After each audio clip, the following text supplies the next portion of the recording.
Back at it again. Another Palm Wine Central podcast episode. I am one of your hosts, Uncle AK.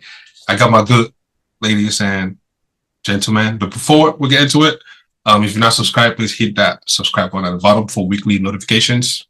Everything Palm Wine Central podcast.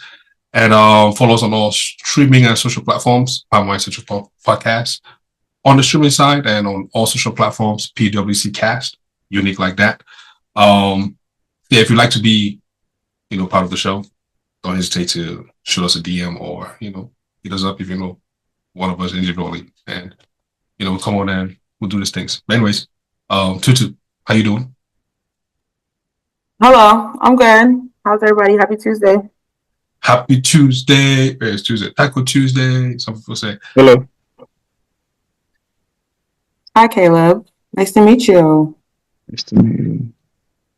You guys are doing a nice to meet you right now. Yeah, so sorry I came late. How are you Tutu? Oh, we were gonna wait. We're supposed to wait. My bad. Okay. Are we supposed to wait? Does the introduction? Okay, my bad. Why is this one smiling there? I was just trying to. We are just we are here every week with you.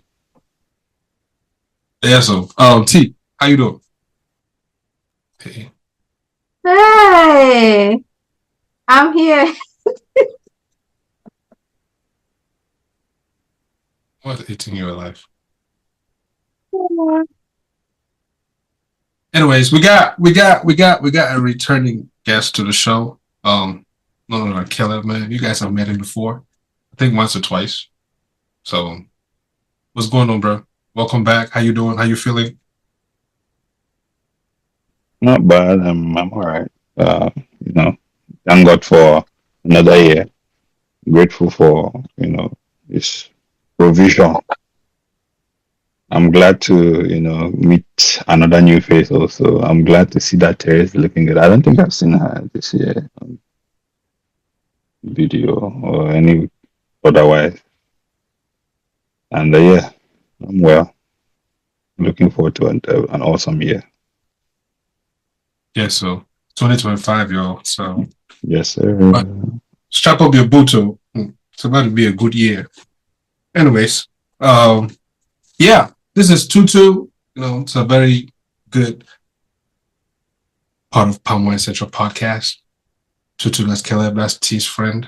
Been to the podcast. I don't know if you were here before when he was here. Anyways, he was here with MCJB and Lord and Tayo and Aziz. I think they were still here. Yeah, I believe. Yes. Anyways, man, let's get into it. Let's get this show going. Today we're going to play a couple videos from the social media and we're going to give our own take to it, or we're going to debate. We're going to talk about it. I don't know, whatever, however we feel about it. So here we go.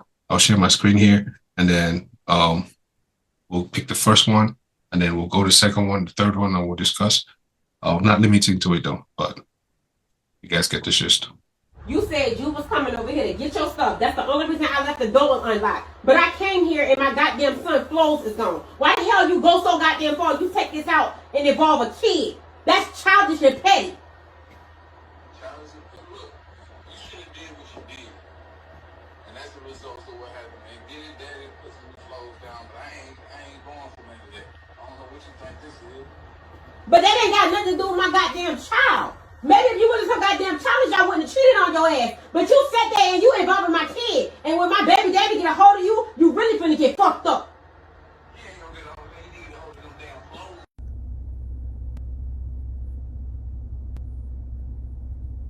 That's why some people don't want to be with women who have children. For reasons like that. And was it petty of the man to take the kids' clothes too? Yeah, it was. But I don't know. I wouldn't take the stuff from the kid, but again, I don't know the circumstances of what she said she cheated on him. So I guess everything is fair play, including the child. But now sending your baby daddy to go and fight? I don't know about that. I really just about to say that's a kata people for you, but I mean, Are we really shocked? Are we really surprised that this is happening? But I mean, his ass gonna get handed because when the baby daddy catch a hold of him, because you know baby daddies don't play about their kids. Well, some of them. But I mean, it was just unnecessary. I think she was just trying to push he was trying to push a button and provoke, and he knew what was gonna trigger her. And I mean, it's just dumb, just petty and childish. If you're upset, if you guys break up, go your own separate way. Don't involve the kids in it. Just dumb. So wait, hold on. Tell me, if he bought the clothes, how is it childish? He bought the clothes for the child. Yeah, if he bought That's still childish as hell though. Why are you taking the clothes away? If you did it with a genuine heart and sincere heart, why are you taking the clothes away from the child? What did the child do to you? he's hurt now. If you're gonna be hurt, be hurt at the baby Betty mama then. Betty does not know any boundaries. You don't know that? I mean, yeah, but like you're upset at your girlfriend. You're gonna take it out on your child. You're gonna take it out on the child because you're upset with the girlfriend. Mm-hmm. You're childish. So Use your ass. hold on. She hit it where it hurts. He hit her where it hurts is a problem. So because she cheated, you should take everything back. It's not just about the cheating part, right? It's one thing about cheating, but it's another thing to be thrown in somebody's face like that. So I'm pretty sure that if she's verbalized it like that, it's not the first time she's verbalizing it like that.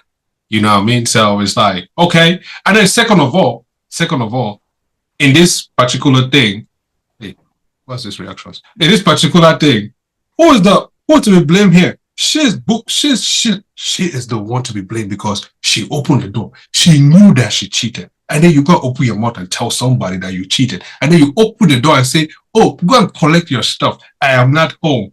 What do you think that person would do? So you can't just go inside and get to the lobbies and get the fuck out. Oh, You have to go out with a bang. if it was me, best believe I'm putting a dookie in the middle of your bed. Wow. Tutu, has somebody ever cheated on you? Yeah, I've been cheated on before, but that's not going to resonate for me to sit there and go ahead. You know how many thoughts I've had about slashing somebody's tires or something? Have I done it? No, I haven't acted on it. Why? What is that going to do for me at the end of the day? Satisfaction. Was it not the same you put water or gasoline in somebody's car? Is it not this very you? I mean, yeah. Okay. I forgot about that one. What did the car do to you? That was the person. That was him. I'm a retaliation to him, not to a child or whoever the situation is.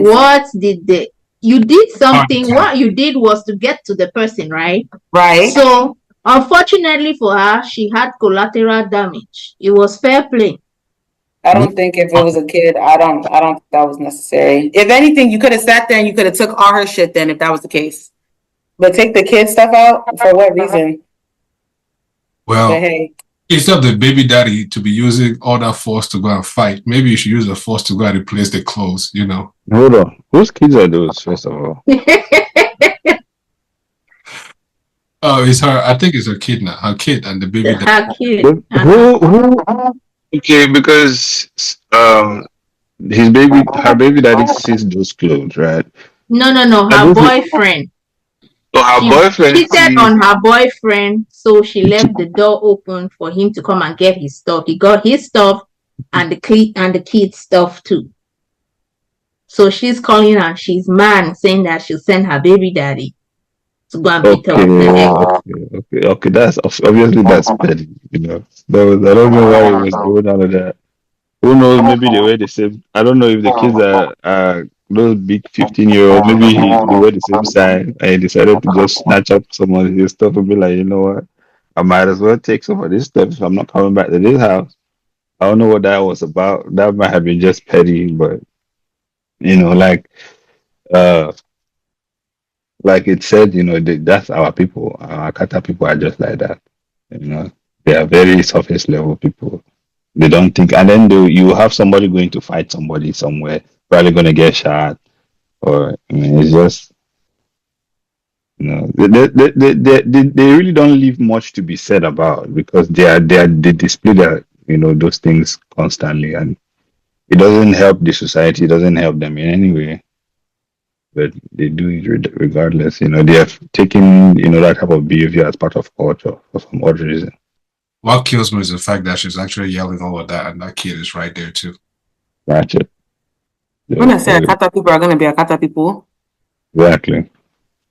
that's that. Yeah. So Yeah, they come and argue with us that we're not different. Anyways, that's a topic for another day. Anyways, we're gonna start anything crazy. We're ready for video 2? To me, there's only one major downside of not having kids. And no, it has nothing to do with a nursing home or being a lonely cat woman, is that people don't take you seriously. Everyone expects people who don't have kids to be accommodating to their choice to have kids. What happens is we get the brunt of the work when we don't want it, and we don't get twice the pay. And we're just supposed to be understanding, like, well, she went on maternity leave. That was her choice.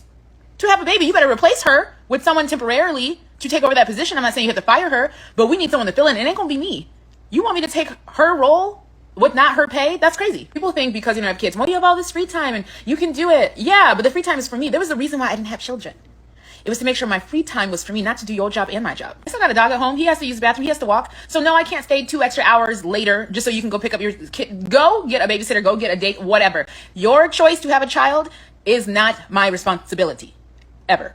What do you guys think? Tutu, you mentioned that. I have a lot to say. Okay, go ahead. Kick us off. I'll say only small faith. No, the rest after.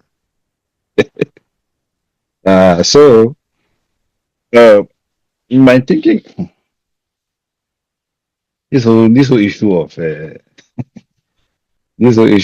people that are stigmatized or are seen as less busy because they don't have children. Right? I agree that it can be very annoying. But I don't know. I have a very interesting question to pose. More of playing a little bit of devil's advocate in this instance. Is someone that is said to have a family and have kids tend to contribute more to society versus someone that has actually refused to have children? This is a question I'm posing to the panel because of the topic, or because of that video that I was. I'm trying to drive this somewhere. Contribute more because you have children. Yeah, that has nothing to do with contributing to society. I think that so for example, right, I believe that there's a consensus to say that countries that, for example, like when you go like maybe Northern Europe, that have very small population of like people that are not having more children, they are actually paying some people to go live in those areas, right? This is an example. I'm quoting this example because I'm looking at it like, okay, so because it is essential for population to increase, right? I think that it is a and this is like, again, I'm saying I'm playing devil's advocate, but I'm coming from this angle to say, is it seen that one that actually decides to reproduce in the society and raise a family, are they seen as to be one to have contributed more to the society as opposed to one who has refused to have children altogether? That's why I'm coming from, and that's the question I'm trying to ask. I don't know if that makes sense. If it doesn't make sense to you. See, hold on, a question first. Let's tackle what she's saying in this video about people not having children, not taking seriously, people feeling like they have more time, more spare, and workplaces expecting non-kids people to take up the work for people who are on maternity or paternity leave.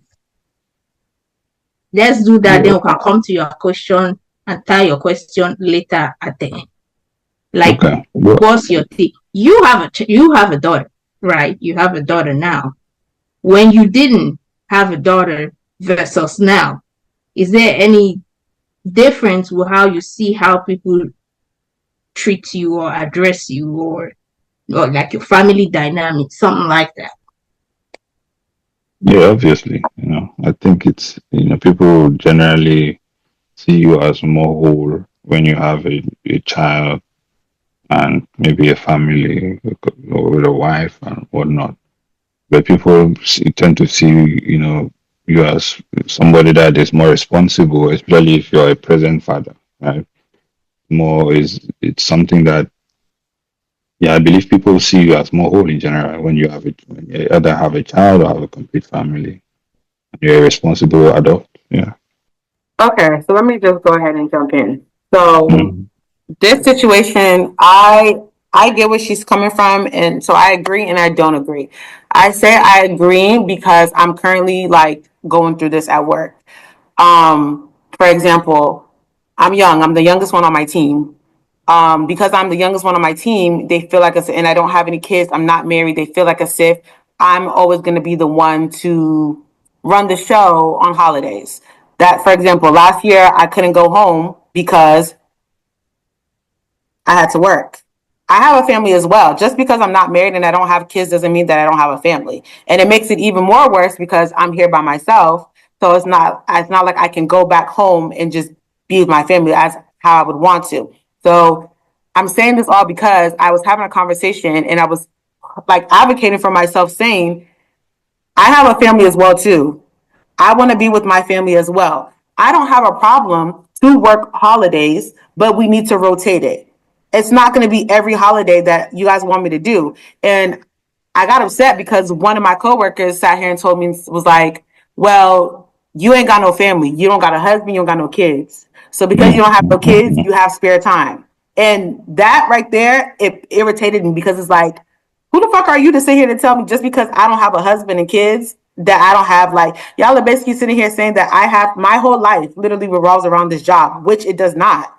So in a sense, I get exactly where she's coming from because it's like y'all are basically sitting here I have to sit here and deprive myself in a sense and to cater for the benefit of y'all being okay. Like, why do I have to sit here and sacrifice for you to spend time with your family? You know what I'm saying? And when I put it like that, it was very much like, oh, this the problem with y'all generation. Y'all generation is lazy, or y'all don't know what it is. We all had to work our way up to get to where we're at now. Like we had to do graveyard shifts and stuff. And the thing is, I'm telling them, I'm not complaining. I'm not sitting here saying I'm not going to do it. I'm saying work with me and I work with you. That's how it's supposed to work. But then again, you also have to just think about it like these jobs, I guess, is just the matter of the job. Because honestly, I can sit here and complain, and guess what? I complain and say something to somebody, and I fuck around and I have a job. You get what I'm saying? So it's like at the end of the day, I mean, I guess you have to take one for the team. But in that sense, what she's talking about, I didn't ask y'all to go ahead and have a family. I didn't ask y'all to sit there and, do what you have to do. Like, also be considerate of me and think about what I have to do just because I'm the youngest one on the group. So I get what she's saying. But then again, also too, when she's saying like, I didn't ask y'all to go ahead and do that. I mean, that's how people, I think she's saying that. I don't think she understands the magnitude because she's not in that position. I feel like if she was either pregnant or, trying to get pregnant or something like that, maybe sometimes people don't know things until they actually experience it. So they'll just talk beforehand until they're actually in that situation. Then they're like, oh shit, I see it from a different perspective.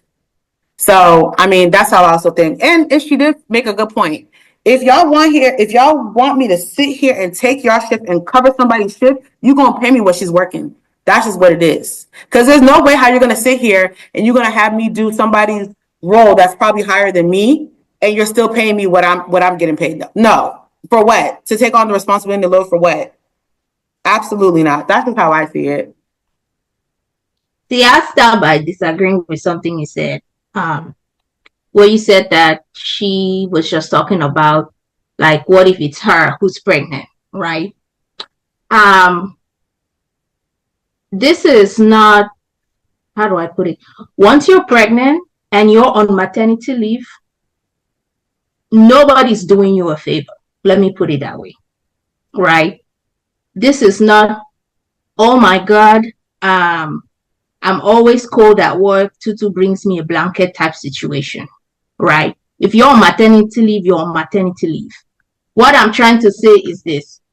We all have vacation time. We all have PTO. We all have sick days, right, at work. Everybody across the board gets that. Maternity leaves and paternity leaves are peculiar to parents, right?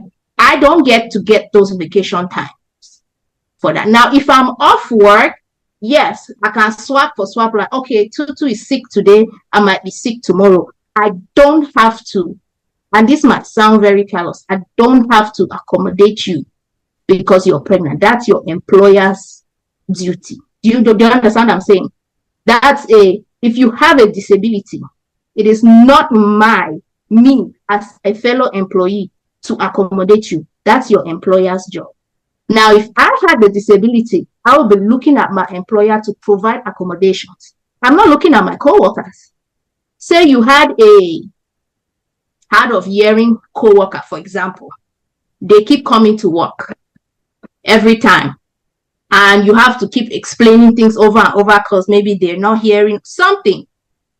You are doing twice the work for that. That's not my position. It's the same thing with being pregnant. If I get pregnant, let my employer provide that. It's not my co-worker's responsibility to accommodate that. I completely disagree. Oh, sorry. When you say that's what I meant to say, I didn't mean it was the responsibility of the coworker. No. That's the duty of your employer to figure that out. Like what you're saying, that's what I was trying to say. Okay. Yeah. Then we agree in that case. I take my disagree back. Yeah, because it makes no sense to me. Like, yeah, it's like when people, when you work somewhere and you have smokers. Smokers take like 17 breaks at work. Oh, I'm going for a smoke break every hour. So I'm going for a smoke break. God forbid. Now, this is obviously not everywhere. I've worked at places where they're very strict with when you're not busy. But as soon as someone says, I'm going for a smoke break, nobody bats an eye. It's like, okay, why are they getting more time away from their desk? Because they are taking a smoke break. And I who don't smoke, God forbid, I take 10 minutes to go for a walk. Do you get what I'm saying? So I started smoking. Guess what? We're all going for a smoke break. So that's the kind of thing. It's like, why? They always want you to do more and not pay you. This is a whole role. This person is gone for like 3-6 months sometimes. You want to split me to carry their job and you will not pay me for that? She's right. Find a temp to do that. Get somebody else to do it. But the backside, like you said, is you fuck around and do that and they'll say you're not cooperative and this, they start writing you up. Very soon, you're blacklisted. Next thing you know, they're looking for a way to push you out and get you fired. But that's just wrong. I agree with you guys, but I also disagree in the sense that, well, I agree in the sense that I think that's what should be. But again, who says that it should be that way? We live in a capitalist society, right? If you want that, you guys will create your own company and create those rules for your employees and have that go your way, right? But so far you're going to be somebody else's payroll, you're going to go by the rules and regulations that are being made there. We can cry, bitch, and whatever it is, but so far somebody's signing that paycheck for us, we're going to have to abide by their rules and regulations. We're growing up in our parents' home. Isn't it their way or the highway? So you get to some point where you feel like, oh, your horns are beginning to, pop out your head. You feel like you could go find your own apartment. Then you start acting irrational, right? And then you go find your apartment, right? So if that's the case, then create your own LLC and go do the work and make all that noise and do it there. You know what I mean? At the end of the day, there are people who are very competitive. They look for those opportunities for those people to go so they can jump in there, do the work, and climb up the ladder. Are you going to blame them for wanting to do that? And you wanted to pick the others and say, oh, nah, forget that. Give me extra pay or find somebody else to backfill that position. It's just a temporary thing, right? If you want to climb up the ladder and you want to take that, why not? That's an opportunity for whomever want to do that. If you don't want to, you can take a step back and say, hey, find somebody else to do it. And then, like you said, see what happens, right? But again, for me, I see it as for all that noise, you might as well create an LLC, create your own business, right? And then hire people and then do that. When somebody go for maternity leave, right? Go into the job market and find somebody, train them, hire them, train them in that much amount of time. And then after that, get rid of them. And let's see what your return on that investment is. It's very easy to say, but then when you look at it from that return on investment standpoint, does it make sense? I don't know. I don't think it does. It's not a very smart business decision, right? Because the time and the money, it's really not. But again, we're speaking about ideals, right? Like something, if you have a team, for example, and someone goes on maternity leave, there are so many ways you can compensate your team, right? But again, like you say, it's up to the organization. If they want to, they do. If you don't, but I think as fellow co-workers, sometimes these people take things too far. They'll go as far as get mad at you for not swapping your off days. Like, I'm trying to take Friday off. You're mad at me because only two people are already out. You're mad because I'm refusing to swap my off days, my time off with you because you want to go and see your child's recital. I get it, but why do you think I'm the one supposed to give up my time because your kid is in the play? Do you get that? Co-workers start getting heated over things like that. Like, bro, that's not my responsibility. It's not. Your daughter is cute and everything, but that ain't my problem. That's where I think it can be very frustrating, where they feel like it is a right because I have kids. And then they're always slacking. Oh my God, I didn't sleep last night. My kid had a fever. Okay, that works only one time a week. By the time it starts dragging, you see people slacking on work, always trying to leave work early to go get their children or some and slacking. And then you have to meet the deadlines. You have to cover your nah, fam. I agree. I think, yeah, when it comes to certain things like that too, like, it's always the people that got kids that always get first priority. The people that don't have kids is always at the bottom because you have time. You have all day. You don't have responsibilities. You don't have this and that. And I don't think that's right. At the end of the day, everybody has a life to live as well. You think I want to sit here and my whole life revolves around this fucking job? Absolutely not. Like, no. And I mean, I hear what AK saying about that. If you don't like what's going on, then go ahead and create your own thing. But it's just like, okay, well, obviously I'm not doing that right now. So obviously, why can't it just be a situation where like it's understanding? That's all we're asking. And sometimes, honestly, it goes back to me saying, they don't got to do me shit. Them niggas don't owe me shit. So I really can't even sit here and be like, oh, I want you to do this, because they don't have to. They could really be like, Tutu, get the fuck and be on your way. But it's just the fact that like, the same way how they go hard for people with kids and families, also just think about the people that don't have that as well. That's all I'm asking. Just be considerate. That's it. Because no, please, okay. If that's the case, let me go and be popping out kids. And if that's the case, if it's that fucking easy at this point, you just be getting off of work. We are here complaining about people who have kids, they have preferential treatment. Have you seen the preferential treatment that the difference between employees and contractors? Have you seen? You're not even be complaining again anymore. You know what I mean? Like, you're not even complaining anymore. But again, like I said, right? Nobody's planted anywhere. Nobody's planted anywhere. Like, you don't see some people come and going from here because some shit just didn't work with them. You know what I mean? And if you sit in a place that's not working for you, you can leave. Like, nobody plants anybody in any given employer or business or whatever, right? You go to where the culture fits you and you stay there. Like, for example, in my place of work, kids are important. You know what I mean? Like, literally, they have kids there where people bring their kids. We sit in meetings and kids are running around. And we're like, Kiki, we will forget that we won't have work to do, right? People wake up and be like, yo, where's this person? Oh, this birthday. Oh, this, that. And it's perfectly fine because we have a 24/7 establishment where people are constantly working.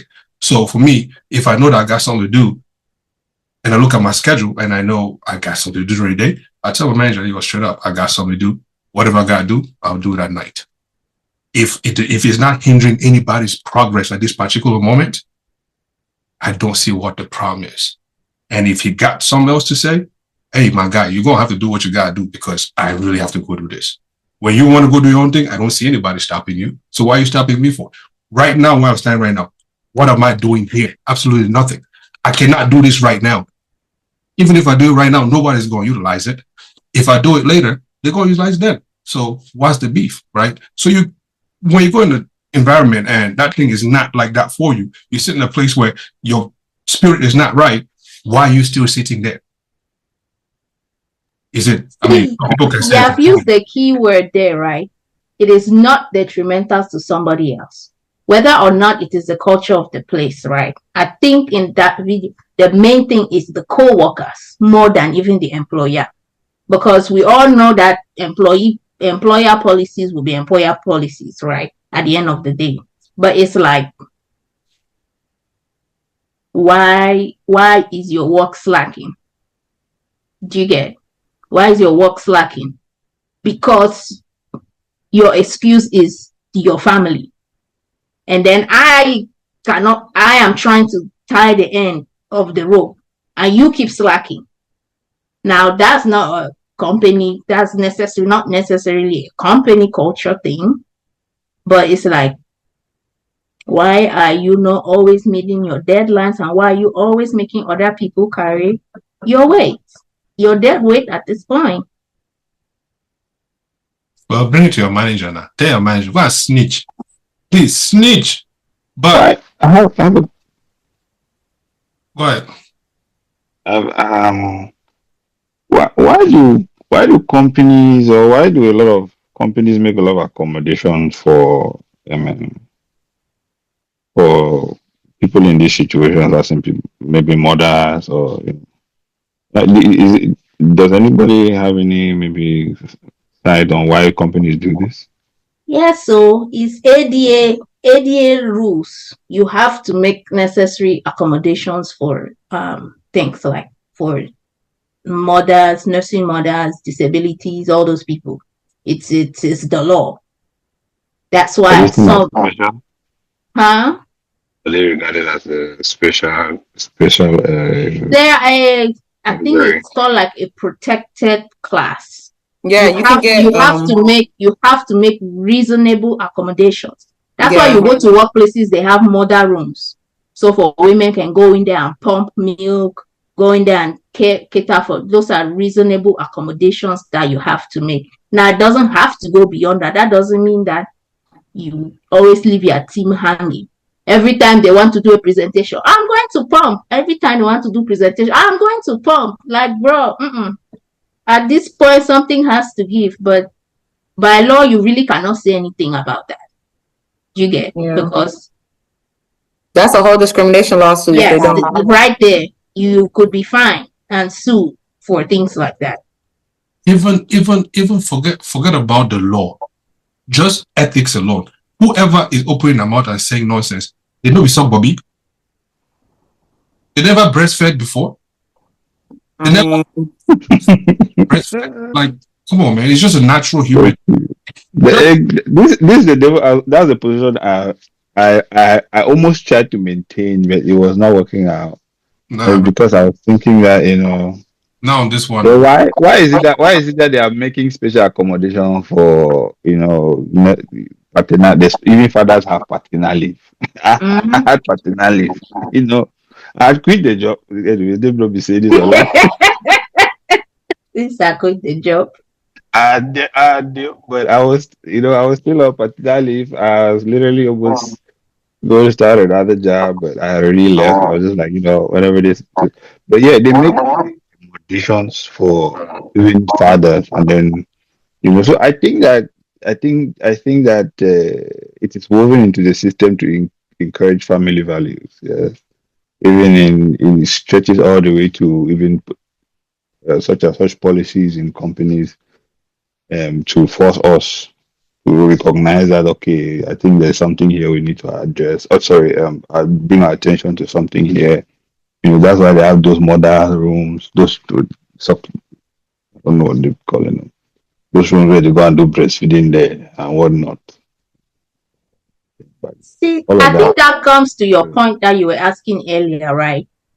Where people tend to ascribe more importance when someone has a child or a family, right? Yeah. It comes to that thing you were trying to raise earlier about contributing to society, like the population of the world. So I don't see it as important. I mean, it's nice. I guess at some point we're not going to get extinct, right? Because we keep reproducing. But I don't get the whole force of having to make one set of people more important or looked as superior to somebody else. A 35-year-old who's not married is not going to be accorded the respect of a 35-year-old, but a 25-year-old who's married with children will get more respect. It's like, that's kind of backwards. People should get respect regardless, but having a family and children, why do you guys think that is? That people just, I don't know. They like like Igina said, I think they're just the system is just forcing us to promote family values, right? To say, it is imperative that if you can, have a wholesome family setting for yourself, this may be the more plausible thing to do based on the amount of accommodations they make for nursing mothers and all of that, and the people that have children. I need to go, I cannot count how many times we use that. I need to go pick up my daughter. I need to go and do this, and they will just let you go do it. And I don't think that is, to me, I don't think that you are seen as more important. You are seen as one maybe with more responsibility. It is not fair because you don't know what I do on my own free time. You don't know if, I have like 5 dogs on my own free time, and this is me coming to you guys own. You don't know if I have my own, fur babies or whatnot to deal with. I don't think it can be regarded as completely fair. But if your job site doesn't recognize that, okay, you have this going on, you have a family and you're trying to, I believe that's why they allocate as much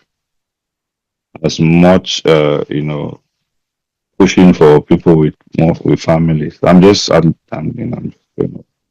Yeah, let's extrapolate that from the workplace to our African community. It is the same thing. So what will you say about that one? Because in family settings, those who have children and are married are regarded as superior. I don't care how we look at it. Our African families look at those people differently. They will have you running errands like you have no common sense because you're single. But the person who's married, oh, sit down. Hey, what do you want to eat? Oh, let this. Why? In the families, it's the same thing. So where is that? Is it still this propagating the family values, or what will you say about that one now?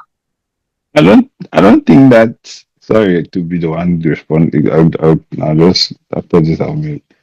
I don't think that we found it. We find this a lot. We find this behavior, right, or people not wanting to have kids more in this side of the world.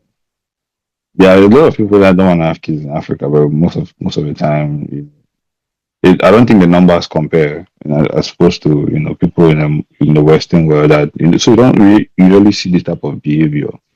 That's why the video that we're watching was about an Akata woman venting, saying that these people should not take away our own rights from us because other people want to have their own children.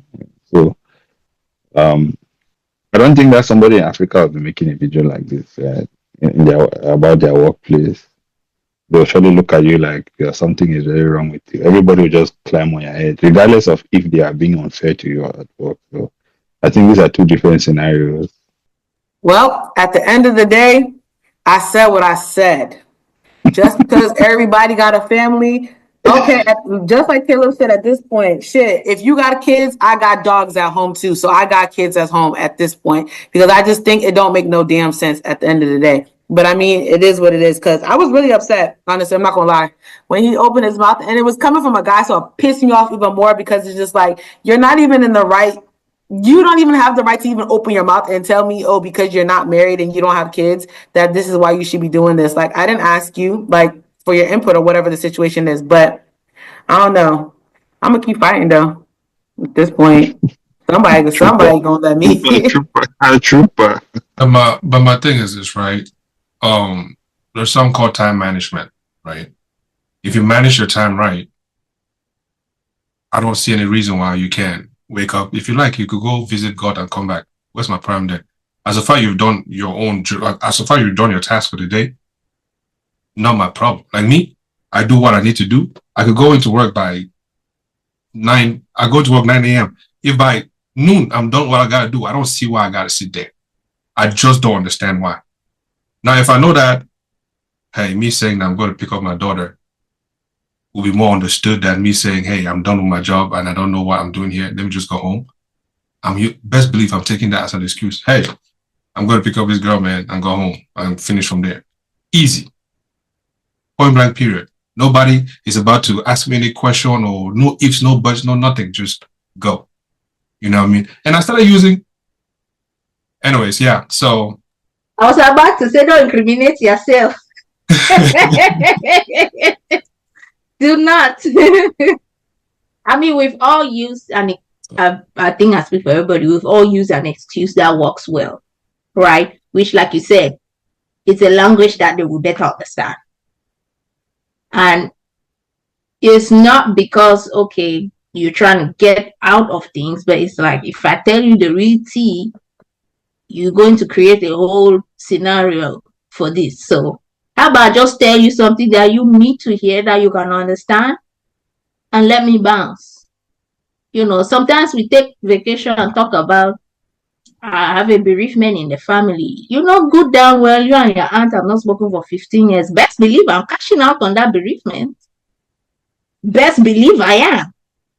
You know, because it is what it is. But, you know. Yeah, we know people that were supposed to be out of the country, but they never went. You know, things like that. Yeah, I've heard of stories like that too. Yeah, you know. Family reunion somewhere. Exactly, you know, and you just cash in. Yeah. But use your brain. They say work smart, not hard. You know what I'm saying? But we're talking all these things, right? Have you guys also felt that one where you don't have money in the family and everybody else has money? And have you ever felt that treatment? Yes. I beg, discuss. Tell me how you feel. Because have you ever heard that statement that they say that poor money advice na confusion for family meeting? Wait, say that again. Poor money suggestion na confusion for family meeting. It doesn't even matter if you are the firstborn. Just know that your suggestion is bringing the confusion because you don't have money. Yeah, so yes, I mean, at some point in time, you know, I think I feel like it may have been in my own mind, but I felt like that at some given point. So in that sense, then, can you say that it's almost the same? Like somebody at the job say, "Oh, you don't have kid," and then at home they say, "Oh, you don't have money, so you should not even suggest anything." Matter of fact, those who have the money, they'll give all the suggestions, and then you who don't have, you're just supposed to follow. Like imagine those who have all the bread, they say time to contribute. Everybody say $500, and then you sit there like you can't even run your mouth. Now you have to go and find a way to get $500 to contribute. Best believe you will be the one sharing the alcohol at the party. Best believe that. They will use you to share alcohol.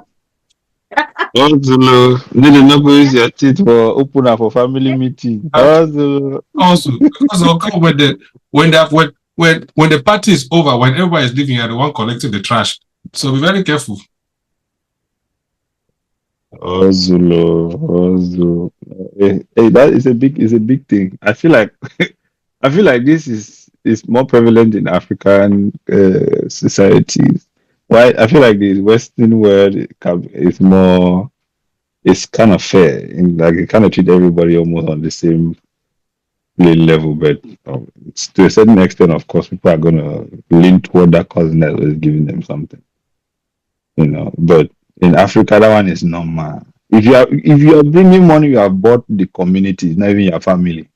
Everybody will fight you, including outsiders, for something that they don't know because you have given them money. So, you know, at the end of the day, just have your own, because it's a tough life out here. Whether African or American, you do in a family setting. The moneyless and the childless. You have to pick a struggle, man. God damn. See, that's why Some some of us who have both like this, to me say they will just throw away. Mm. it was both. The Both. money and kids. Wait, this is not funny. Yeah, you are People just back. a placeholder. Yeah, placeholder. Matter of fact, they use the key holder. Opener. They use the opener. Father, am I a door now? Oh my goodness. All right. Y'all ready for the next video? One thing I've noticed about not having kids in your 30s is that people don't care about your life anymore. It's actually really funny. Because you'll go to gatherings and now people around your age, it could be friends, it could be family, they have kids. So there are kids and babies at these parties and your adult life is just not even on their radar anymore. They're all just collectively like, your existing life is boring. We have a new life and it's much more interesting. And I get it. I'm not doing like, why don't they care about me anymore? No, I get it. The baby's more interesting. I understand that. But it's just funny to see how disinterested people are and how your life is going. If your life updates don't include like, oh, I've spawned a child, they don't. They're just like, oh, your job's going well. That's cool. Create a life, please. Because you'll see that they'll like ask you like, oh, how are things going? And then as soon as you start saying words, they're just like, oh, that's good. Can we go to the baby? And the baby's just like, bah. And they're just like, oh my God, this is the greatest thing I've ever seen in my life. I get it. I'm not mad about it. Honestly, don't ask me shit about my life. That's even better. Just focus on the kids. Just focus. Don't ask me because it's even better. Because nobody's asking me when you're having kids. Nobody's asking me who you're dating. Nobody's asking me. Don't ask me none of that shit. That's even better. I personally think it's not a problem. Because when we start having gatherings now, we start having Thanksgiving, we start having Christmas, that's when everybody comes together now. They want to say, oh, what's been going on? What's going on in your life? What's doing this? Oh, what's happening? Why haven't you brought the question I always get, oh, where the man now? What's happening? What's going on? I don't have any answers for you. So at this point, whoever has a baby, let's look at the baby. Let's pay attention to the baby. The baby's cute. Let's watch the baby cry. Let's do something. Let's rotate babysitting like roles. Just don't ask me shit. I personally just think, just don't ask me anything. That's how I feel about it. I agree. I think I like it. Let me ask you, your friend group, have you guys started having children? People get married and having children? No, I have a very unserious set of friends. Okay, that's fine now. When they start, come back and answer this question. Do I want somebody asking me how? No. I say when they start having the children, right? Mm-hmm. Come back and answer this question for me. Right, but I'm saying that I get it right, like with the family stuff, right? With like family gatherings, right? They're always like, especially when people come asking that question, right? But I was asking like in the settings of your friends, right? Your friend group, the people that you interact, that you do life with outside of your family, your core, you know. That's why I was asking if any of them have started having children, because I think that your answer would change once your friends start having children. This answer you gave, I feel like it will change. I say that because I'm in that age group where I think of all my friends, I'm probably the last one left. If I'm not, well, no, I'm not the last one.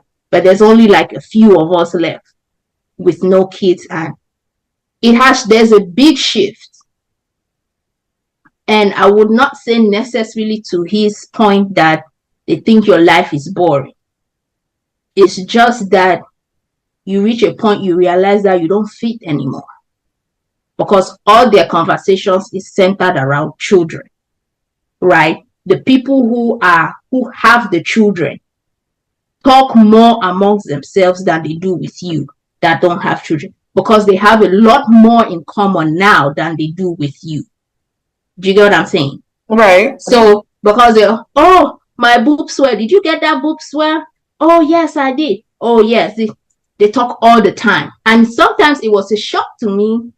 It was like a while back when I found out that all my friends were talking constantly without me. right? Because, well, they have all these things in common, and I don't share that experience with them right now. So it's only normal that they gravitate on a ground. Yeah? English. I was going to mesh gravitate and towards this. They gravitate towards the people who have that same shared experience. You just get to a point you realize that you are an outsider by default. And it's nobody's fault. And that's why I feel like adult friendships are hard. Because you people you have a group of friends where you guys are at different phases in life, like night and day, and it becomes very much intentional. If you want to keep people in your life as adult, you have to be intentional about adult friendship. Otherwise, you wake up and realize that the people you love the most, you guys have nothing more in common. And because nobody has made that effort to include you, you could be there and you die of depression and nobody would know. Not because they don't care, they're all thinking about kids. And, oh, she had a fever. What did you do when this child had a fever? Oh, what did you, it just different like that. So I wouldn't say to him that they don't really care about you. They do, but it's not as conscious as before. Like, why am I worried about who you are dating now when I have these kids kind of trying to drive me crazy? Limited brain space, limited capacity. The extra time they had to be calling you, they have like 2-3 little ones running around. That's less time for people outside their house. So it just happens naturally. If you guys are not moving at the same pace in life, things like that just happen naturally. I also think that sometimes they're looking at, oh, those who got the kids are the ones moving left. Those who don't got the kids too, they might also be moving left too.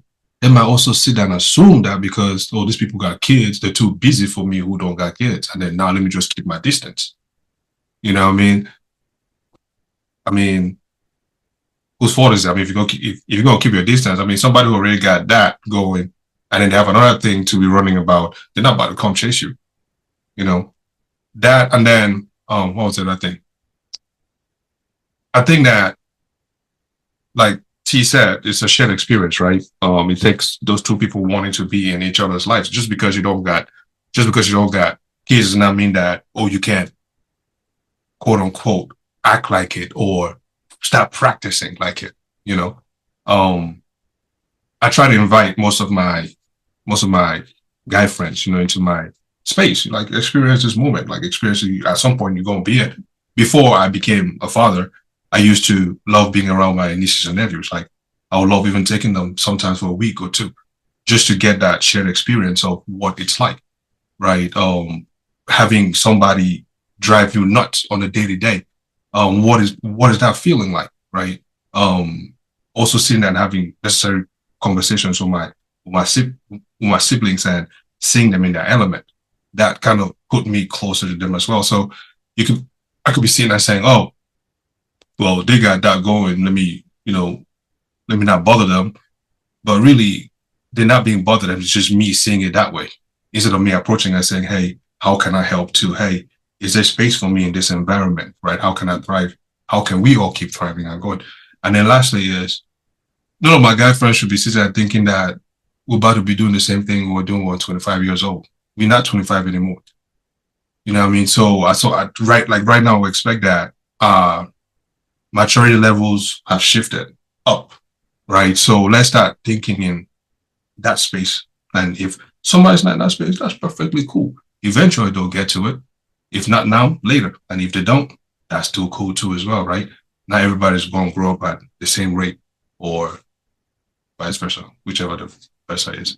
But yeah, that's my take to it. I want to shake the table.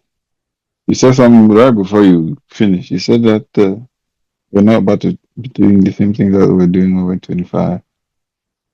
And generally, the topic is about those that have kids versus those that don't have kids. Do you think that those that have kids, obviously, but do you think that those that have kids are seen as more mature as opposed to those that don't have kids? No. In terms of them with a family and all of that?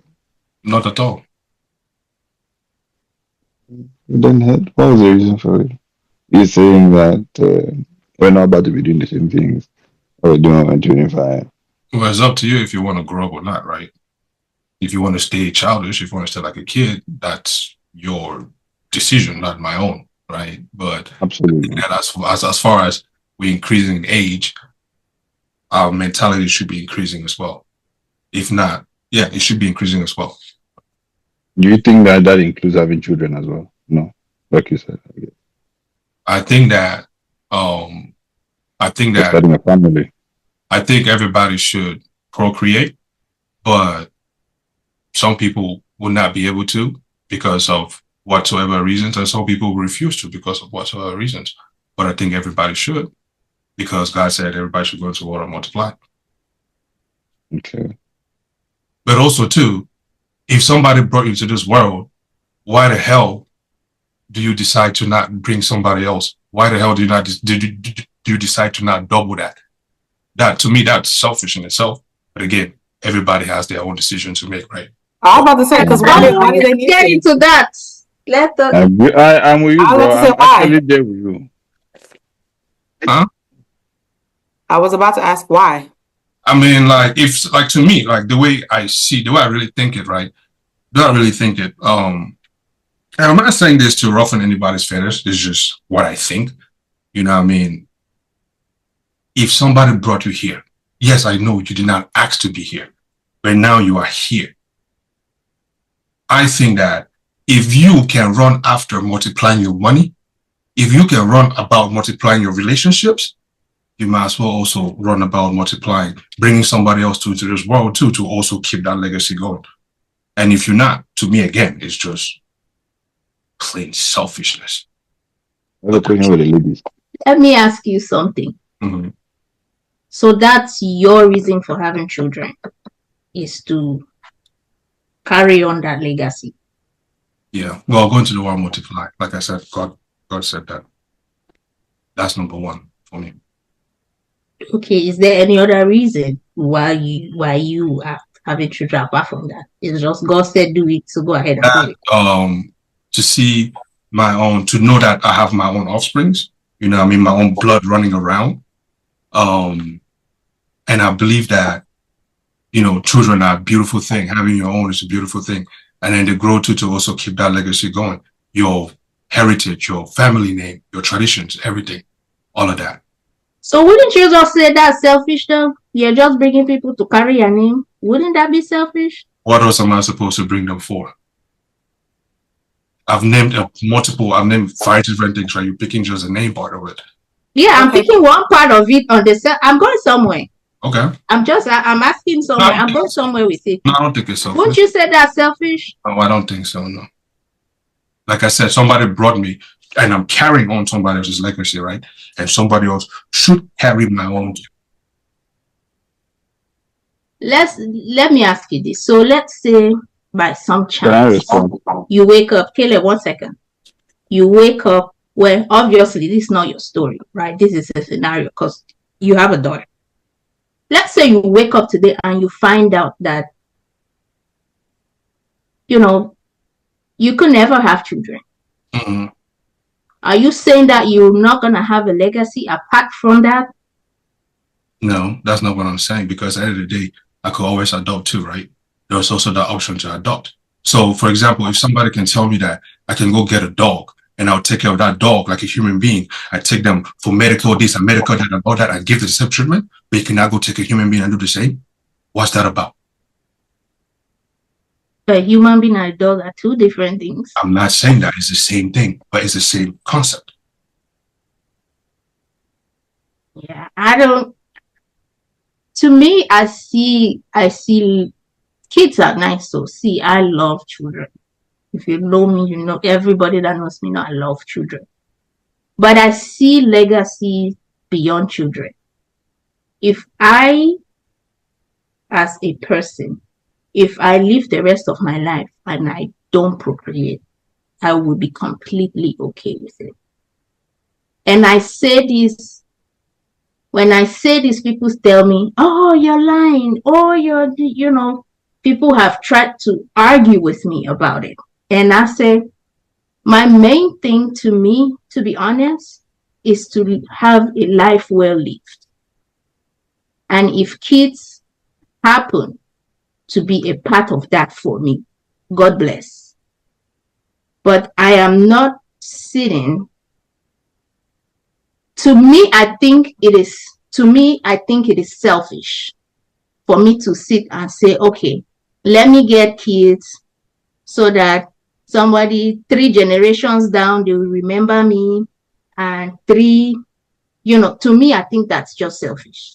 People have kids for, a lot of parents have kids for, or let me get somebody who will take care of me when I'm old.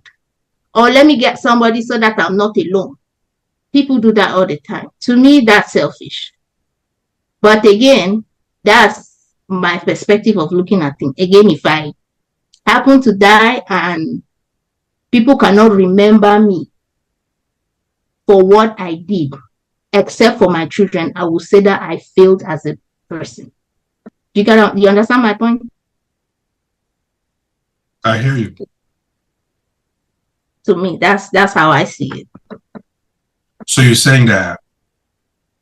So let me rephrase the last part. You said to you, if so let's say you die and nobody remembers you but your kid, that's not a life well lived. I said if nobody remembers me for anything else except for the fact that, oh, that's Terez's daughter going there, then I did not live a good life. Okay. You don't get what I'm saying? I understand what you're saying, but it's like this minute piece of this big puzzle. How so? Because it's like you're saying, okay, there's so much to your world, right, that people will remember regardless of whether you have kids or not. There is so much to your world, right? But your own, this is like the teeth in your mouth, the fingernails in your fingers. It's your own. It's nobody else's, right? It's like I don't know how to. You get it. Everybody gets it. By the end of the day, like I said, I'm not saying that. When I say selfish, I'm not saying that. Selfishness is a bad thing. We all selfish in many different ways, shape, or form. You know what I mean? It's not bad. It's again your decision, right? Some people cannot legitimately have kids, and they really feel bad about it. Some people really don't want to, and again, that's on them. But to me, I feel like everybody should. Again, it's tied to my Christian principles of go into the world and multiply. I have a question. I have a question for Terez. What? Sorry, go ahead. What's your question? Governor, which one is what? What's your question? Go ahead, Go ahead, Tutu. you Sorry. have to beat me. Sorry, go ahead, Tutu. No, I just want to ask AK. So, if a person is capable of if a woman is capable of having a child but doesn't want to have a child, does that make her worth less than? No, it is not at all. But you know what will make her worth less? If she opens her mouth and be running at people who got kids and be saying all this and the third, like, hey, you decide not to. That's fine. Those who did, don't condemn them for doing it because they get the perks for it. Sit in your known having it and deal with the fact that society has made those who don't have it, put them in this box. And those who do, put them in this box. It's similar as you that you don't have it, you get the benefits of not waking up and having to deal with toddlers running around. So you enjoy that. Those who get to wake up and deal with that, they get to wake up and deal with that, right? Everybody gets to wake up and deal with something. That's really what it is. Okay. I was just asking because when you had said the whole selfish thing, I was thinking, okay, so is she still going to be selfish even though she doesn't? But No. go ahead and said. No. I mean, again, the underlining statement is, to me, those who plainly refuse to is just plain selfishness, right? Now, you have your reasons to why. I'm not privy to them, right? And I'm not saying that it's not valid. They are perfectly valid. But again, in just my opinion, my humble opinion, it's selfish. And it does not matter, right? Outside of me saying this, it does not matter to you, to whomever. Again, it's your world. It's however you want to exist in it. It's not my own. But in just me, the way I look at things, it's just selfish. If you are able to, why not? Well, okay, I You know don't what they think say? They you're- say just because you can doesn't mean you should, right? Mm-hmm. And there are a lot of people that are out here having children that should not be. But again, that's a sovereign ability that I don't have right to say who should and who shouldn't do things like that. Right. But if we come down to it, there are people I would say you should not be. You look at someone, you'll be like, yeah, you have no business having children. Yeah, I feel like that's a different topic. I It's feel like as somebody that say you have all the business having children. Why are you not having them? yeah, that is You say what? that is As that you is look at somebody and say they should have the kids because they have all the abilities or all the characteristics too, and they're not having it. Why not? For their own reason. And like I said, right, that's a sovereign ability that none of us have. But again, that doesn't take away the fact that we all have opinions and things like that, right? Sure, for sure. But at the end of the day, it's not, okay. See, is it more important to have kids as a human being or not? Or is it something that can be ignored based on the more important than what? Because when you say more important, it means it's in I mean, comparison to something. Is it something? I'm not saying it's something to be seen as important, but is it just generally as a human being, right? In your course of this life in this plane, is it something that would be categorized as more important as in terms of your looking for the word, the culmination of your life, right? Is it one of those things that should be seen as okay? You know what? They grew up, were raised by parents, choose to also have their own kids, raise their own family, had grandkids from their kids, educated them on how the next versus someone that said, "I'm not gonna have many kids because I just don't have kids, man." And again, I was going to say that, AK, I don't think you're the only one that shares that opinion because, again, like I said, even our governments beg to differ in the fact that they feel like the one that is producing kids, whether it's for reproduction purposes or family purposes, I think that it should be considered as there's a lot more systems consider that as being prevalent and should be considered more as you as a human being.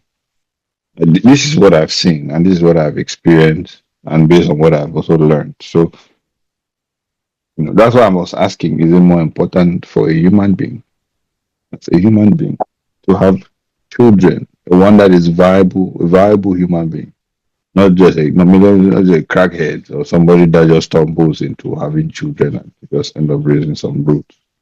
I'm saying somebody that is viable. You're not sick. You're not incapable of having a family. All right, but you choose to just I don't want to die alone in this world. And like Ike was saying earlier on, also, what shows that you come from the tree of human beings, right? If you come and decide to just be like, I'll be that one leaf that died. I'm not going to be a fruit that germinated and died and bore that fruit. I feel like, history has the way it preserves lineage. There are a lot of people that we study about in history that are meaningful to us today and learn about our worldview and having different positions and different angles in terms of how we see the world and what we make of the world based on certain names and certain families and certain lineage that came before.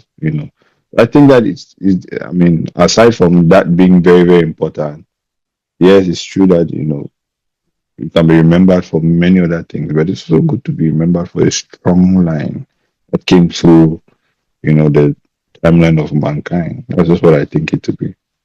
I'll answer your question this way, Caleb. And I cannot speak for every person, right? But I'll answer for myself. Having kids is important. I do want to have kids someday. Let somebody know hear this and say that I've sworn off them. I do want to, but there are certain conditions that I want in place before I start having children. It will be a conscious choice for me. Right. It should be. And when it comes to importance of children, like I've already said before, there are so many things that, to me, I feel like trumps having children. That's why I said that if I live my life and the only thing I can be remembered by, I'm not saying that I'm not gonna, I want to walk in a way that a legacy I will leave will be imprinted in people's hearts, in people's minds, and they would, hopefully it's something that they can experience and pass that down for years to come, right? Children, I'm on the fence on that one, not so much. There are other things I am actively working towards more than I am actively working towards children. Does that make sense?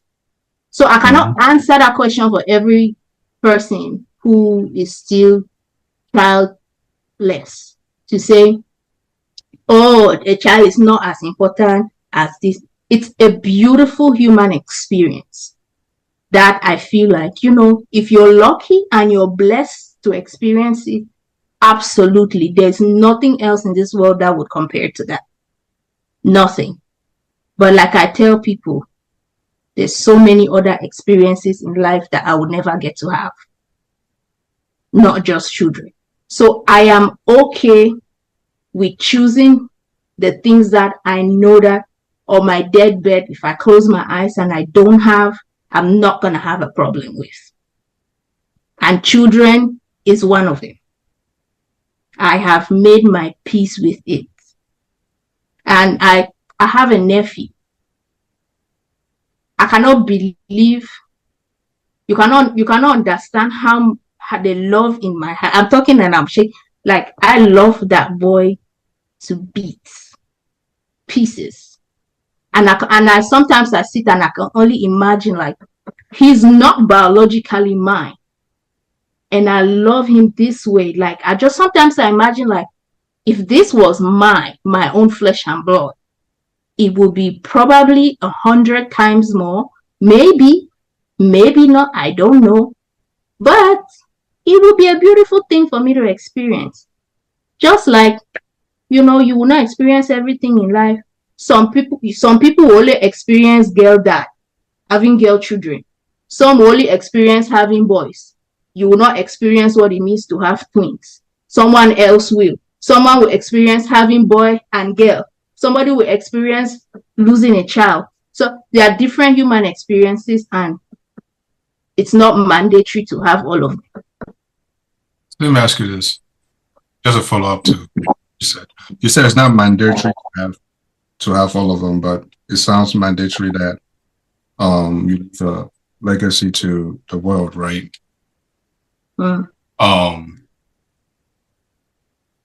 Wait, what's my question again? Wait. Sorry, I forgot. Skip my mind. Think on it and come back. Yeah, think on it. Skip my mind. Is it important or is it better? Is it better? This is me just here. All that English I said, you did not understand me. I'm just here. I did understand what you said. I understand what you said. Because I was like, I understand what you said, but you were more of that was more subjective than objective. That was you talking from your own experience. yeah, like I said, that's something I cannot speak for I cannot even speak for Tutu. You understand? Because that is a journey that a person decides to go on. And I cannot say that this is a blueprint. Because if I say that, there are people who, I know women who, if they get to they're younger than me, and if they get to my age and are childless, they will be in a depressive state. There are other things that. Sorry, I don't know what I was going to say. Oh, sorry, cut you short. You have a lifetime to prove to people whatever it is that you want them to remember you by. But you don't have a lifetime in childbearing. It's a difference. So, I think my question to you is, the same energy is so fixated in being this persona for people. Why can't the same energy be put towards the other? First correction, I'm not being this persona for people. I'm being first for myself. Right? Because doing all of that is so that I can look myself in the mirror, so that I can live shame-free, so I can live guilt-free, so I can sleep at night, so I can look myself in the mirror. Now, as a result, people will benefit from that. So I'm not doing this to learn to say that, okay, let me go and be a good friend to AK, so that AK will remember me in 20 years. That's not the process. So it's not people pleasing. No, it's not. It's absolutely not. I just wanted to make that clear. That's what clarifying. It sounded like it for a second. No, absolutely not. Why would I? Then I've just wasted my life. If that's all I'm doing. Hey, if it was people pleasing, I would have already had them kids already. Do you get what I'm saying? So it has nothing to do with that.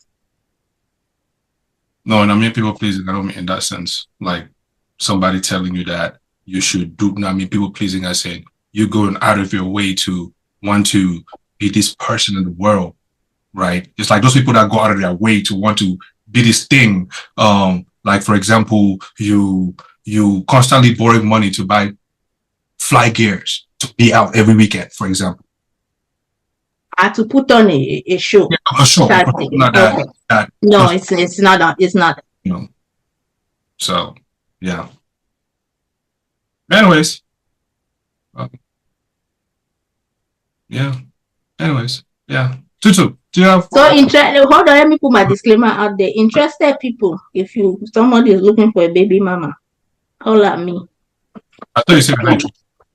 Huh? I thought you said you're interested.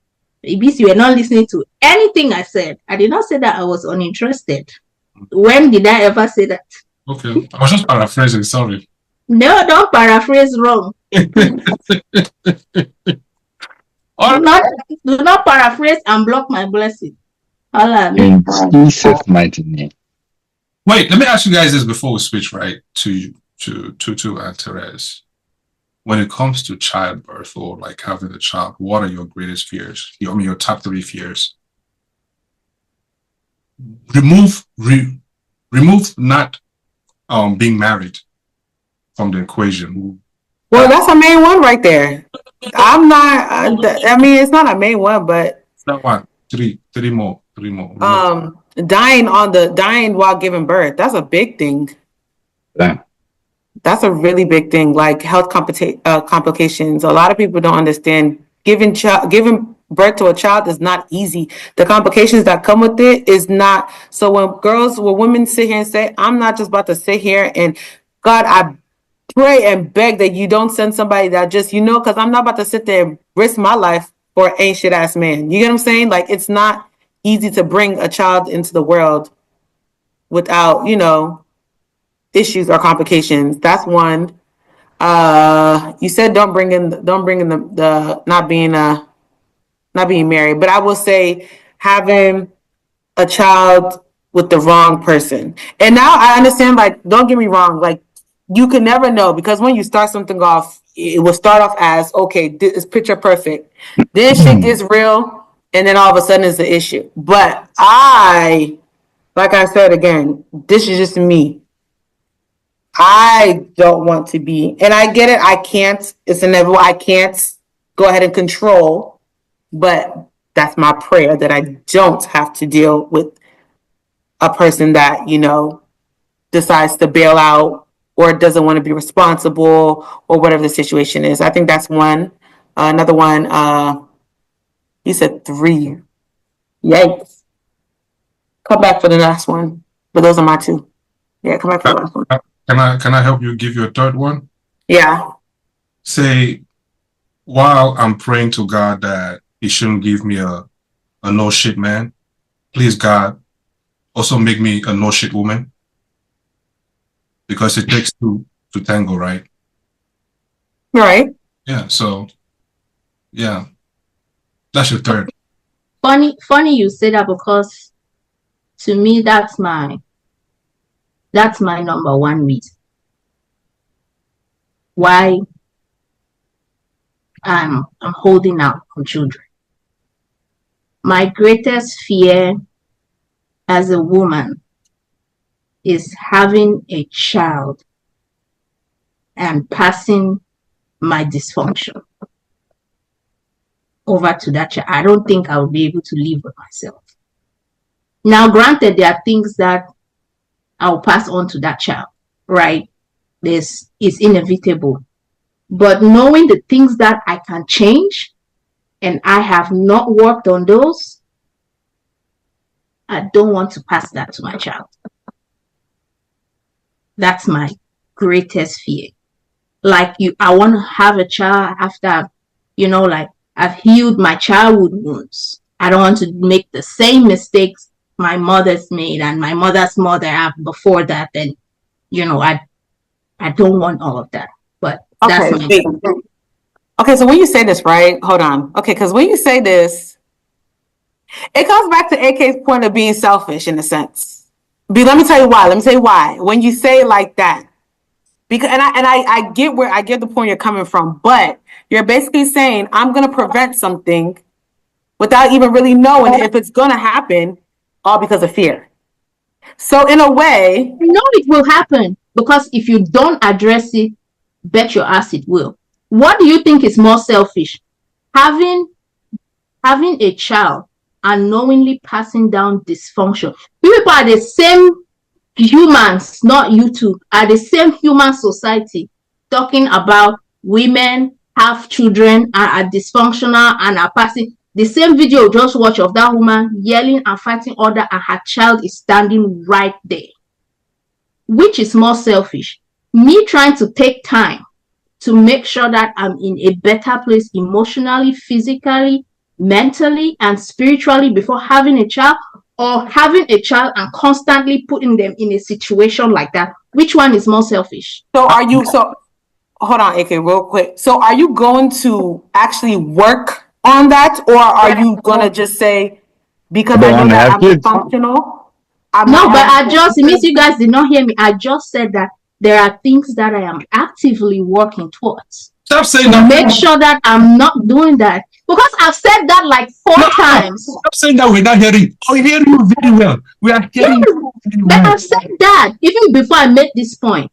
I said that I am working to make sure that I'm at a place where I'm not passing down these things knowingly to my child. How do you? That's all. How do you quantify this? It's really what I want to know. How do you quantify it? Okay, right now, how do you know how much bad is in you that you want to erase? That you think that? Are we talking about? No, you're getting the point. Is this trauma you're talking about? Or is it a trait you're talking about? I don't know. It's a trauma. A trait. I cannot help a trait. That's what I'm saying. That there will be things I will pass that I cannot help it. I cannot go and change my DNA. I am asking you. Can't be a perfect parent, Evan. It's impossible to be. We all have. That's what. But you guys are not letting me finish one point, and then the next question comes. Okay. But that's what I'm saying, right? I am not the. When I say I'm trying to do I'm not saying, like I said, I'm not saying that I'll get to a place where I am holy and I've fixed it all. There will be some things I will pass on. But right now, I am looking at myself. If I look at myself, you see that I have anger issues. I best believe I should be working on things like that. Also, that's the quantification you're asking about, right? There are active things that you can look at yourself and say, I need to get this done before I make this step. You cannot have a spirit indiscipline and you are looking, let me go and get married. You need to address, there are certain things you need to, looking at myself, that I need to address before stepping into that phase. It's not that I'm trying to erase my whole life. I'm not trying to wipe my slate clean, but I'm trying to at least get to a place where I feel like, okay, now I can get my emotions in order. I can get my anger in order. Like I said, live shame-free, guilt-free, be able to look myself in the mirror. To me, that's my qualification. Okay. We were here when we were talking about perfectionism. What was it? ADHD. What was it? All these different things. I don't know what you're talking about. Oh, OCD. When we were talking about the OCD. It hasn't just gone to the physical. Now we are bringing it into the character too as well. Like you can see in real time. See, there is no perfect human being. And let me tell you something. That same anger that you want to suppress so much, it takes to this little dot, this part, just come and step on your toe, and you lose everything that you have been working towards, and interested, just like that. Anyways, maybe if that happens to you, maybe that person needs to check. Should be working on their anger. And I'm not saying that I'm not gonna lose my shit, right? I'm trying not to. I'm saying it in a general sense of term because this is not a therapy session, right? And I don't feel comfortable with sharing exactly the things that I carry that I want to work on. Yes. That's why I guess that's where the confusion is. But best believe it's not as trivial as having to work on anger issues. Like I said, just the fact that I say shame-free and guilt-free, that carries a lot of trauma. I want to be able to show my children how you can love yourself unconditionally. So quick question. That is something I am working on. Quick question. So if a guy comes today, right, and he proposes to you today, well, let's say in a week from today, he proposes to you. And then in 2 months from today, he says, okay, let's have a kid. And you know well that you haven't worked on your anger, but you also see that this thing is going well for you. Are you going to refuse to have the kid then and say, let me work on my anger first? Or better yet, did you work on your anger first before you even agreed to even get married? Like, I'm trying to understand, right? Like, are you trying to say that you will get to this wholesome place before any of these things will happen? And really, if that's so, do you have a timeline for one, right? How long this is going to be, like a year, 2 years, 3 years? And then how much of a baggage is this that you are carrying that you think that you have to let go first before all these other things gotta happen? And really my question to you is, right, let's say, for example, while you say you are working on this and God decides to shine a light on you and say, I want this to happen, but yet you are saying that you want to fix all these different things. Are you going to deny it? It would depend. I'm not going to deny it. Okay.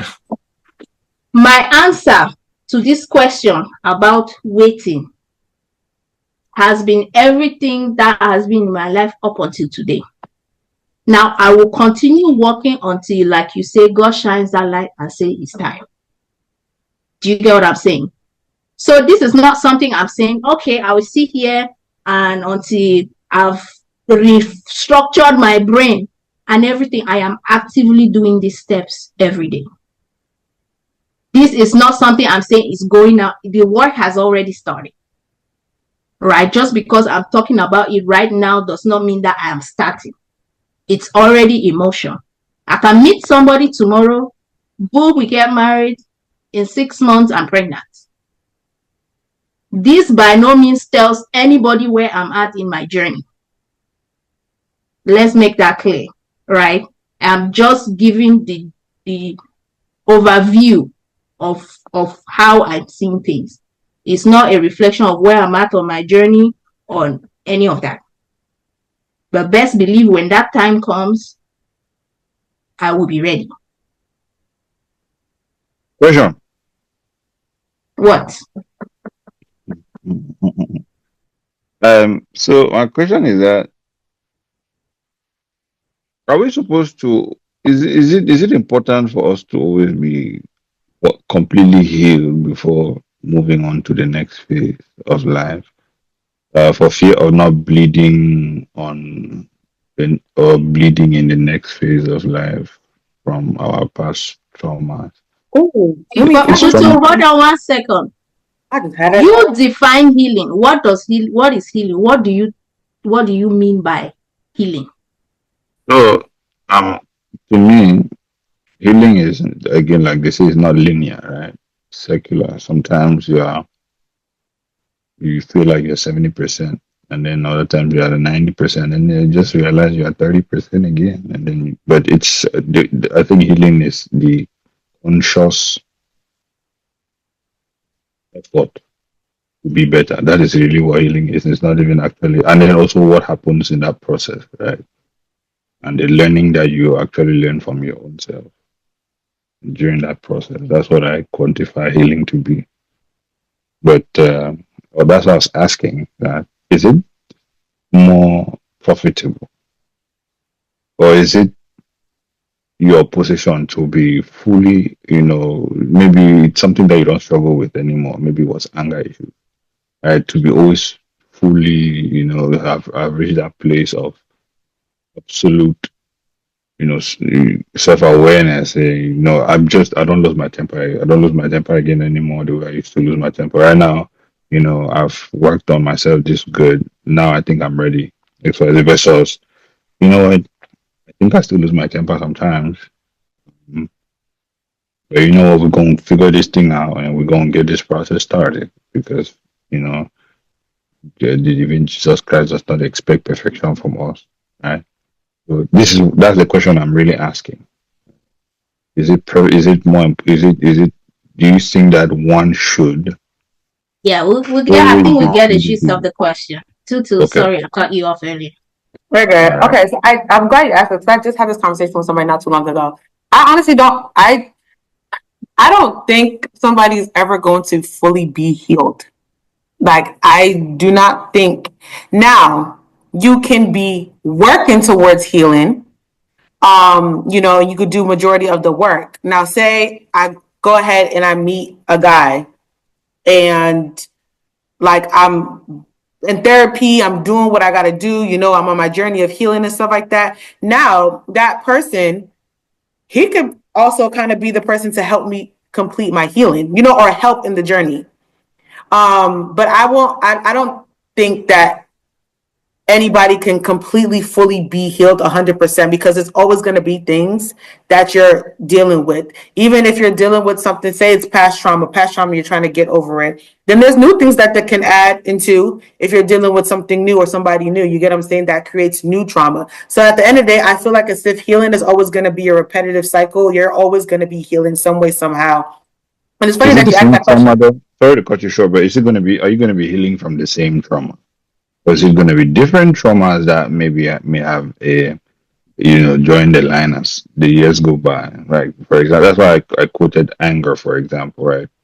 Can you say that you can never really be truly healed from anger, or is it going to be healed? Like, that's what I'm asking. I mean, I honestly feel like it depends on the person. Because at the end of the day, if you could be working, you could work towards healing your anger, but there are going to be some triggers. Now, the way that you get triggered, you might not react the way that you used to, and in a way that's healing. You get what I'm saying? But I don't think. I mean, I don't know. I can't speak for everybody. There could be people that have been dealing with healing since the time they were born up until the age of 35. You get what I'm saying? So I don't know how long it's going to be for somebody to completely heal. But I do feel like as if somebody can get to a good point of healing, but then it's always going to be like if it's a trigger. But like I said, I feel like as if healing is always just going to be, it's just going to be a circle. It's always going to be something new that adds on. Whether you get rid of old baggage, new baggage is going to be, so that's how I feel about it. Yeah, and that was the reason why I posted that question to T, because she mentioned that um she believes that there are certain aspects of herself that should be fully checked out in terms of fully done and dusted. And I shouldn't be bringing this type of um a trash, or I shouldn't, just baggage into maybe another relationship or into a child's life, or etc. etc. Right? That's what made me ask the question that do you think that at every at the given or at that point in your life where you should be, or or should be considered ready to have children, right? Do you think that your past traumas that you're still working on would be, the biggest hindrance of you having children, given the fact that you're still healing, or maybe you're starting a family or whatever it is? This is not me directing this to you, but it's just being. No, but let me just go ahead and answer it and clarify something again. I said, get into a place where I can better manage my emotions and I can better manage things. That's what healing is. Healing is not erasing. I cannot erase my life. I cannot erase my life experiences. I cannot erase, for the most part, I cannot erase the effects that the life that I have lived has had on me. But I can manage how I react because of them. I can manage my perspectives. I can address my biases that I have built as a result of those things. Now, that is what healing is. I will forever be triggered till I die, because it is this same life that I have carried and I will carry till I'm 150. So the things that triggered me when I was in active trauma or whatever it is will forever trigger me. The healing part is that now I can recognize those clues. I am not passive to my emotions. I can tell when I'm getting to that place where my anger is rising. I can take a break. I can stop, think, and pause before I respond. That is healing. I'm still going to get angry. I'll still carry the same baggages. But I'm in a better... I'll give you an example. Earlier this year, I was in a family gathering or something, and I got triggered on something, about something. And I got so mad at myself because I was like, but I've been working on this thing. Why am I still triggered? But here's what happened. Here's the difference in how, after when I was taking a retrospect of my day, the conclusion I came with. I got angry, I was triggered, but my first instinct was not, I drew up a conclusion. I did not react to that trigger. But I was mad at myself, like, I thought I've been working on this issue, like, why is this thing still triggering me? I come to realize I will always be triggered, but I realized that I did not jump to conclusion because of that. I did not ruin anybody else's day because of that. The people I were around, nobody noticed I was triggered. It was only me. That's healing. That I see it coming, I assess myself, I decide what it is I need at this moment. Terez, what is it that you need at this moment? If I can give myself that thing, I withdraw and I give it to myself. I could be sitting right there, even with people, and I give myself the thing that I need. If I need to call somebody to talk to, I step away, call somebody, and get what it is that I need. That is healing. It will never change. So if I happen to meet somebody tomorrow, that person becomes a part of that journey for me, and I for them as well. That's relationship. That's what that is. We start intertwining and we start helping each other get better. To me, that's what it is. And healing is not you don't heal in isolation. You don't say, okay, I'm in therapy, I'm this, let me work on my anger issues. How do you know your anger issues are gone if you're not exposed to people? It's easy to sit in my house and say, I've worked on my issues, until you go to work and you meet that co-worker. That's when you know if you're really working on that issue. You cannot heal in isolation. But you have to be actively working on those things before you take somebody else and add to that equation. Like Tutu said, new things. I have learned how to manage my stress and everything because I'm alone now, when a new 6'7" dude comes into the picture, that's a new, down a science student, there's a new stimulus that has been introduced to my environment. Things change. I have to adjust according to that person that has come. That is healing. But you don't just sit nilly-willy. Somebody asks you, you don't even know the things that trigger you. You don't know the emotional wounds you have, and you are jumping that you want to go and take somebody's child. That's how people take emotional baggage, and you go and kill somebody's child. You have no self-awareness, nothing. That is what I am against. But if you are aware and you're actively working, by all means, meet your person who na carry the go. That's all my own. Nobody should ask me any question against this podcast. I was just going to ask all this to say that what? I've said it already. Well, the story. Nobody's son should come and fuck with us if you're not. That's why. Yes, that's what I said. Do Be not come active. with unhealed baggage. You can come with small baggage, but do not come if you have not been. Don't come if you're not actively working on your issues. Don't take somebody's child. Do not come and trauma dump on me, please. I already have enough trauma as it is and baggage as it is, please. And again, the second lesson is you cannot heal in isolation. Voila. Anyways, I have to re-listen to this one again to see where we came into healing. But I beg, Tutu, did you finish all your points you had to make? Yeah. See, you? I'm done as long as nobody asks me question again. Okay. You good? No hypotheticals, so no, please. Your table's 1 foot has broken. I don't think we have to break the other 3 legs. So, okay, cool. Word of the day. I bet carry us there. Word of the day is healed. I was about to scream baggage, but we are in the spirits. Like, nah, I'll say that for next time. I'll do that for next time. Word of the day is, sorry, I'm pulling it back up. Word of the day is quantitative. Quantitative. Who knows how to spell that? Let me test y'all. No, Quantity, remove the Y, A-T-I-V-E. Was going to tell her to do it without looking down. You're gonna what? I said we're going to tell you to do it without looking down. Like, look at us and then spell it.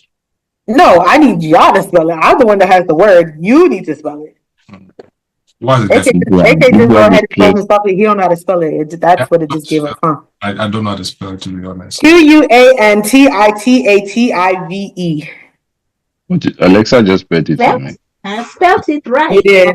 Yeah, T just spelled it. Definition related to measuring or measured by the quantity of something rather than its quality.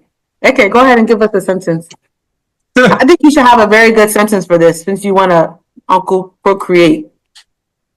No, I'm going now. No, go ahead. Just add it's very easy. Go ahead. Why you put him on the spot, man? I'm just saying, procreates, bring children into the world. So let's be doing. What happened to your IQ? Quantitative? I'm not the one. Anyways, I don't have IQ. You said quantitative? Quantitative. Just go ahead and give you a sentence now, man. I'm drawing blanks right now. How about don't put him on a spot like this? Who wants to give us a sentence, an example? Yes.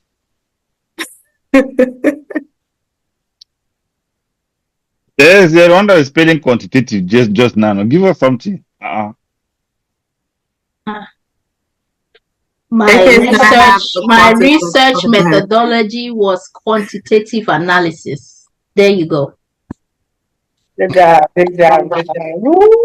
Okay, there you go. So yeah, that's the word of the week, quantitative. So make sure y'all go ahead and use it. It's actually really, you kind of use it a lot if you use the word quantity in a sense. Yeah. So yeah. What example did you have originally for us? Well, I didn't have one, but I just found one. No, I just put them together. No. I just put them together because we were talking about the subject, and I was gonna say AK is gonna have a quantitative advantage when it comes to kids. I didn't wake up and tell you to come and edit this episode. Did I? Did I ever wake up and tell you to come and put coloring to it? No. You have one job, one, to look for a definition. No, I had technically, example. first of all, wait a minute, because I'm not gonna catch strays out here. I'm not catching strays out here. I had 2 word of the weeks ready, actually. Two. Another one. 2. Give me the example that you had originally. Can you give me that? That's the quantitative right there. She had 2 words of the week. Thank you. I had a quantitative amount of word of the weeks. Thank you. Without any qualitative examples to go with. You see how you're using the different words. You see qualitative now. You see we said quantitative, and then you're gonna go use qualitative. You know what? Wrap it up. Okay. So give us an example off the top of your head with the word I quantitative. literally just gave you an example. No, I didn't hear that one. Give a different I one. said I had a quantitative amount of words for word of the week. Okay. I'll let you pass. I was looking for a different one, but I guess we'll do. Okay, I asked you to spell quantitative. You didn't want to tell me, so now you want to sit here and catch me and want me to catch strays. It's your segment. You should know. You know what? Go ahead. Wrap it up, please. You want to put me on the hot spot? I'll pull you there times 2. It's your segment. You should know. Anyways, Let me go and do some more cooking, you guys. yeah, I haven't cooking to do somewhere, man. some quantitative cooking. Too many potatoes plus concha. But anyways, any conclusion, guys? Conclusions? I'm healed. Nobody's 100%. Let nobody fool you. Everybody walks around with as much Come actively healed. 100% healed, y'all. So let me Y'all, we know who's not healing. Who's not healing. Yes, I agree with my full chest. Me, I am not healing. What am I healing from? What am I healing from? Trump is in power. What am I healing from? Look at me, trouble. Anyways, as you all know, Trump is in power, guys. Please, if you are still vexed, take it easy, calm down. By now, you should have gone over it. Drink some water or tea, lemon tea at that. It will calm you down very much. If you did not add ginger to it, it will help you very much. Anyways, listen, I got my good people. Caleb, thank you for joining us. Terez, Thank you. we'll see you on your healing journey. Keep healing, keep spreading the word. We're glad they appreciate it. We don't like it for that book. You recommended us for the book club, but we'll leave. Why you be messy? He's dragging me across. He been so messy today. He been so messy and shady today. He's finished dragging me at book club today, but I'm gonna let you slide on that one. It was just shameless plug that, hey guys, check out our book club that we did, and on. Yes, do join our book club. Yes, we're waiting for you too. definitely. Yeah, I was What book club? They be reading books for the books they be reading. It be giving just be doing your own thing. You want us to read porno? Y'all was reading books not too long ago. So what you mean? No, we don't. Where? It's just the book. Yeah. I don't understand what book. They was reading books and it was giving vulgar. They was talking about it last time on the episode.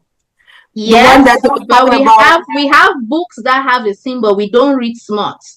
If that's what you're referring to. You said you guys don't read it, so I would just.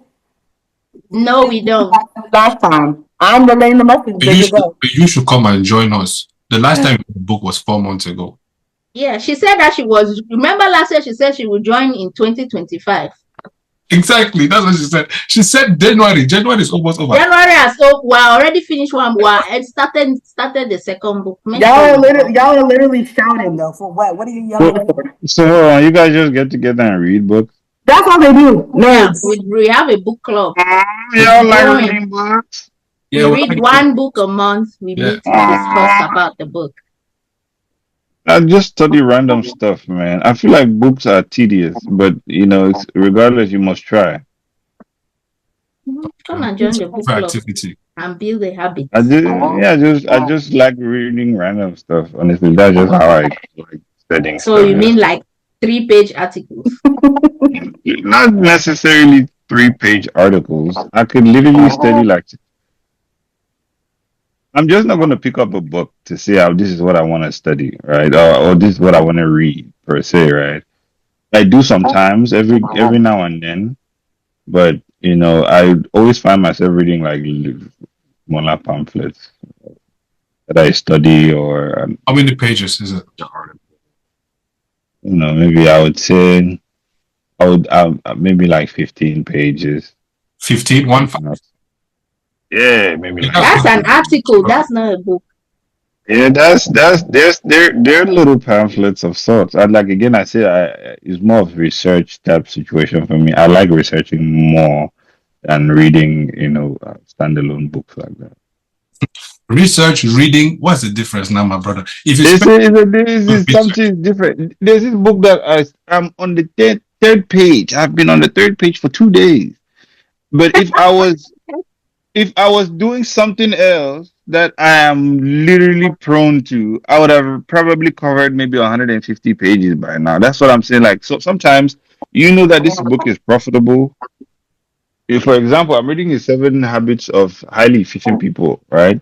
Mm-hmm.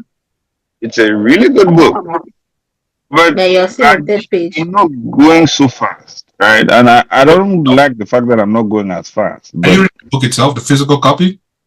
yes, Then I maybe am. audio. What happened? Then The maybe audio? audio.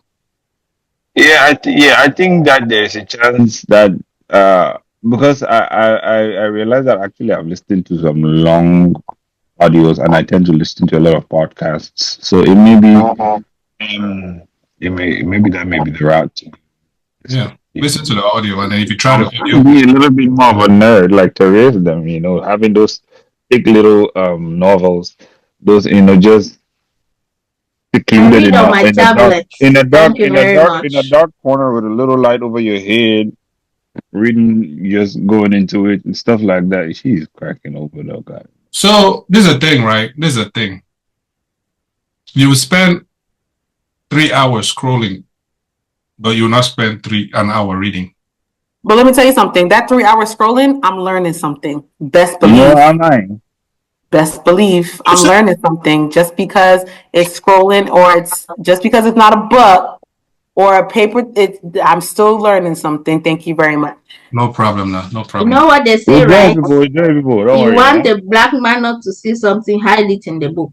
No, that does not apply to us because we are doing our own kind of research. Thank you. No, I understand Thank that you. books learnings come in different form, but there are just some things that would only be in a book, unfortunately.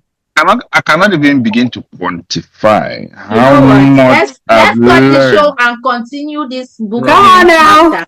Cut the Big show. time. Over the last couple months, only cut the show, but I cannot tell you that the amount of knowledge that I've amassed is unbelievable. Am I talking like a scholar in certain aspects because of bloody TikTok? Right. So please, That's why they will take it away from you people. They will not take anything. A living God is fighting for us. It's All right. Uncle Eke, thank you very much. Anyways, Thank you. Lovers, come and join us. So for those who don't like to read, don't join us. So we'll still appreciate you guys and love We you won't. from afar. We'll try. We don't expect you guys to love us. No problem. Like God said, extend the love even if it doesn't come back to you. So we'll extend it, and it's okay. Whether you receive it or not, that's your problem. Anyways, I got my good fellow Caleb joining us today. Come next time, bro. Please come early next time. I'll be doing that shakara tonight. Sorry, I see. There was this very, very interesting cooking I had to do. Oh, okay. Anyways, T. Catch you next time. Tutu. Come prepare next time your word of the week. I'll be letting there doing that like that. Anyways, man. Catch you on the next one with the PWC crew, and we outie. Deuce.